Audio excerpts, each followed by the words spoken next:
xibaar yu wér te wóor ca tàng-tàng ba abonnez-vous pour ngeen di mën di jot suñuy vidéo. jëf ci ànd ak ñun ci chaîne bii di Buzz 221 HD mbirum Ndiaga Seck comme niñ ko waxee woon am na après tabaski waaye après tabaski boobee day dafa mel ni enquête ba nag ñu ngi koy accéléré bu baax a baax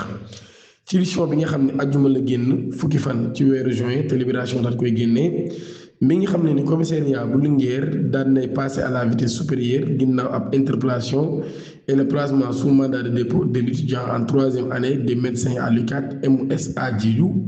en passant aux aveux lors de son audition le principal mis en cause ci boppam de Ndiaga Seck daan nay jox enquêteurs yi ab liste de 10 personnes avec qui il disait avoir entretenu des rapports sexuels. Une liste corroborée par des essences compromettantes retrouvées sur son compte Facebook ouvert au nom de Ndadane Seck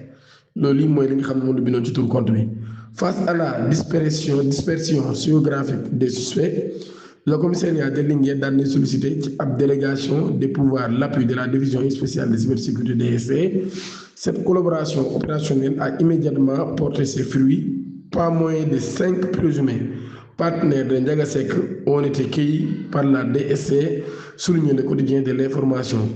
Les mises en cause ñoom ñi ñëpp nag am nañu ëpp 30 ans waaye ñoom ñi ñëpp tamit nag daal ci moment bi ñu wax ak yéen ñu ngi leen di transférer à Dakar pour les besoins de la procédure de cette vague d'arrestation déclenchée par la fameuse liste ne devrait pas arrêter. Pour faire la lumière sur l'ensemble de ces réseaux, les enquêteurs ci boobu nag daal daan nañu envisager désormais selon la même source l'extraction de Ndiaga Seck pour des confrontations directes avec ses partenaires présumés. Mame Matar nag gars yi ne woon nañ ko analyste ba tabaski nañ ba pare